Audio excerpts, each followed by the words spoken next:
सर्दियों की ऐसी स्पेशल रेसिपी जिसे कि एक बार बनाएं और महीने भर तक खाएं। Hello friends, welcome to Beena's kitchen. आज हम बनाने वाले बहुत ही टेस्टी पर बहुत ही ज़्यादा हेल्दी सी रेसिपी जो कि सर्दियों के दिनों में स्पेशली बनाया जाता है। इसे बनाने के लिए हमने यहाँ पे 1 कप मखाना लिया है।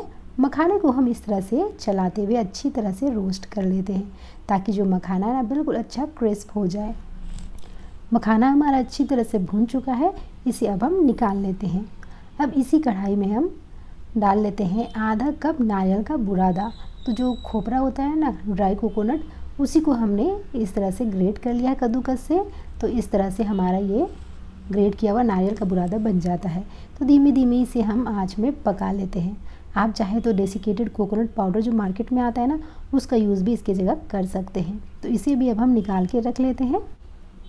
1 चम्मच घी इसमें हम डाल लेते हैं और जैसे ही घी मेल्ट हो इसमें हम बादाम और काजू डाल करके इसे भून लेते हैं।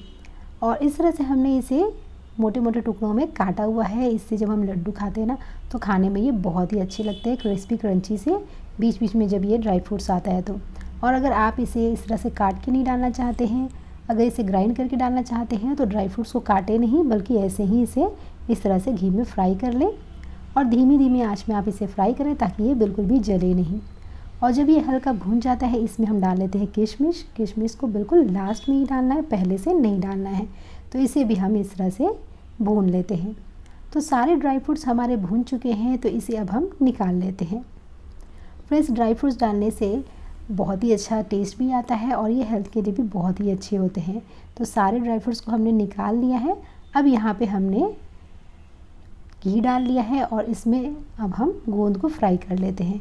तो थोड़ा थोड़ा करके गोंद इसमें हम डालेंगे। 1 चम्मच जैसा गोंद डाल लेते हैं और इसे इस तरह से फ्राई कर लेते हैं।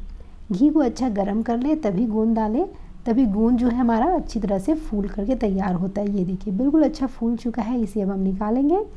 फ्रेंड्स, गोंद जो होता है ना बहुत ही अच्छा होता है हमारे हड्डियों के लिए, और जो हमारे शरीर में कट कट टक टक की आवाज़ आने लग जाती है अक्सर ठंडी के दिन में, तो उससे ये बचाता है। तो फ्रेंड्स, यहाँ पे हमने 2 बैच में इस तरह से गोंद को अच्छी तरह से भून करके निकाल लिया है। तो अब हमने सारे गोंद को निकाल करके रख लिया है एक प्लेट में।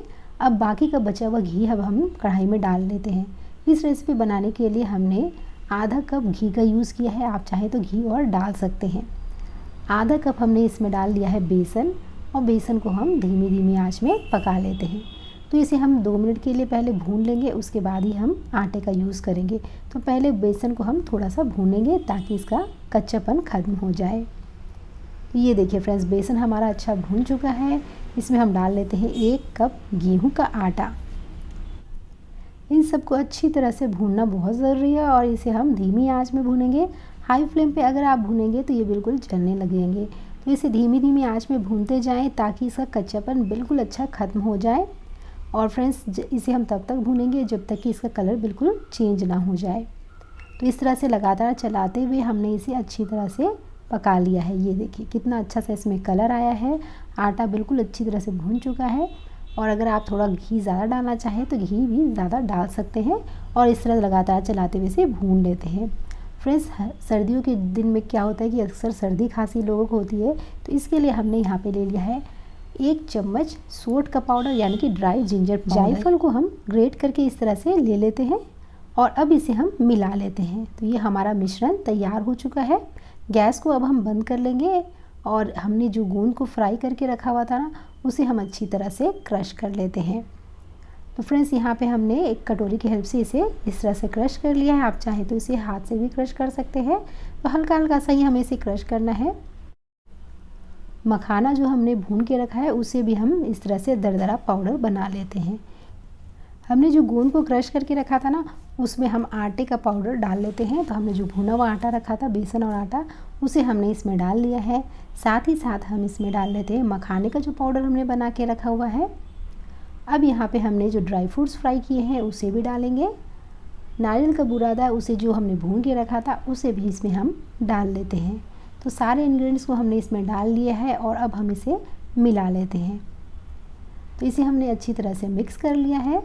फ्रेंड्स, अब हम इसमें एक और इंग्रेडिएंट डालेंगे जो कि हमने इसमें मीठा कुछ भी अभी तक यूज़ नहीं किया है, तो इसमें हम गुड़ का यूज़ करेंगे।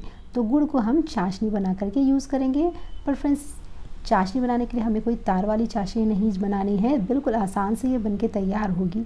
तो इसके लिए 1 कप हमने गुड़ लिया है, 3 बड़े चम्मच पानी डाल लिया है और इसे अब हम मिक्स कर लेते हैं। तो इसे हमें तब तक पका लेना है जब तक कि जो गुड़ है ना बिल्कुल अच्छी तरह से मेल्ट ना हो जाए। ये देखिए बिल्कुल अच्छा हमारा गुड़ मेल्ट हो चुका है, अच्छी तरह से ये बॉयल होने लगा। ये देखिए, बस इतना ही हमें इसे पकाना है। इसमें हमें कोई तार वाली चाशनी की ज़रूरत नहीं पड़ती है। तो चलिए अब इस चाशनी को हम मिश्रण में डाल लेते हैं और गर्म चाशनी को ही हमें डालना है। इसी से हमारे लड्डू जो है बिल्कुल अच्छे से बनके तैयार होते हैं। अब इसे हम मिला लेते हैं और ये काफ़ी गर्म है, तो बिल्कुल सावधानी से काम करें। तो इस तरह से हमने इसे मिक्स कर लिया है। अब इसके लड्डू बनाना शुरू करते हैं। तो जब ये गर्म है मिश्रण, तभी हमें इसे लड्डू बनाना है और बिल्कुल सावधानी से आप इसे बनाएं, क्योंकि मिश्रण थोड़ा सा गर्म ही रहे अभी। तो यहाँ पे फ्रेंड्स थोड़ा थोड़ा मिश्रण हाथ में लेंगे और इसके लड्डू बांध देते हैं। ये देखिए, इस तरह से थोड़ा थोड़ा मिश्रण लेते जाएंगे, इसे दबाते जाएंगे और इस तरह से लड्डू बना लेते हैं। और आप चाहें तो एक बार में 2-2 लड्डू भी बना सकते हैं। तो एक बार में आप इस तरह से एक लड्डू बनाएं, या तो फिर दोनों हाथों से इस तरह से लड्डू बना सकते हैं। तो झटपट से इस तरह से आपके लड्डू बन करके तैयार हो जाएंगे। तो ये देखिए फ्रेंड्स, हमारे बहुत ही टेस्टी और डिलीशियस से गोंद के लड्डू बन करके तैयार हुए हैं। बहुत ही सॉफ्ट, बहुत ही डिलीशियस, और महीने भर तक के लिए आप इसे स्टोर करके रख सकते हैं। आप भी इस तरह से गोंद के लड्डू बनाएं। और अगर आपको ये रेसिपी अच्छी लगी तो लाइक, शेयर और सब्सक्राइब करें। मिलते हैं नेक्स्ट वीडियो पे किसी नई रेसिपी के साथ। Till then bye bye.